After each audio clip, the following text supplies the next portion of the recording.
Depuis 2016, le Burkina Faso, le Mali et le Niger ont connu des attaques meurtrières sans précédent, en particulier de la part des djihadistes.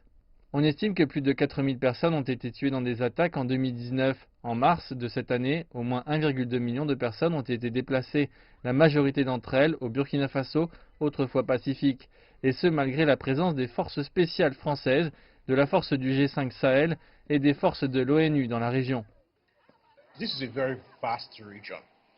C'est une région très vaste. La région est 4 ou 5 fois plus grande que l'Europe occidentale en termes de zone géographique. Les chiffres montrent qu'elle est peu peuplée. Les ressources qui seront nécessaires pour pacifier la région sont donc immenses. Et ce n'est qu'une pacification à court terme, mais un travail de long terme. Et non seulement la région est vaste, mais elle abrite aussi les pays les plus pauvres du monde, où la pauvreté et les conditions environnementales sont les plus dures. La région de l'Iptako-Gourma, qui borde le Burkina Faso, le Mali et le Niger, est considérée comme l'épicentre de la crise au Sahel. Et c'est la région sur laquelle la nouvelle force de travail devrait se concentrer. Takuba est un groupe de travail supplémentaire mis en place par un certain nombre de puissances militaires d'Europe occidentale qui est destiné à conseiller, aider et accompagner principalement les forces armées maliennes en coordination avec les partenaires du G5 Sahel et d'autres acteurs internationaux sur le terrain. Donc en réalité c'est un organe de plus dans la région qui est destiné à compléter ce qui existe déjà. Que cela fasse une différence, j'ai des doutes sincères.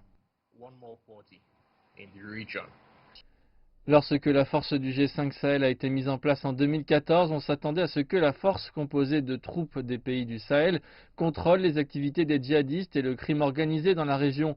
Mais cela ne s'est pas produit jusqu'à présent.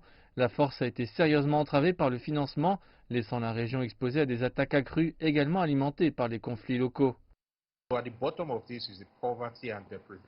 Au fond de tout cela se trouve la pauvreté et la privation de la région. Si on n'agit pas, les islamistes radicaux trouveront toujours un endroit où prospérer. Et ils s'étendent non seulement au Sahel, mais jusqu'à la côte atlantique, le delta du Niger et le reste des zones géographiquement liées à la région du Sahel. C'est un cas simple. Si la grande majorité des gens quittent la pauvreté, alors tout le monde viendra avec un message qui aura l'air très intéressant. Il est encore trop tôt pour dire quel impact la nouvelle force Takuba aura réellement sur le terrain, mais dans un endroit comme la région de l'Iptako-Gourma où les djihadistes et leurs collaborateurs locaux sont profondément ancrés, la nouvelle force aura beaucoup de travail. Il manque deux choses. Premièrement, il doit y avoir beaucoup d'investissements dans l'éducation. Il faut éduquer beaucoup de gens dans la région pour que cela contribue à lutter contre l'extrémisme. Et puis, il doit y avoir des investissements appropriés.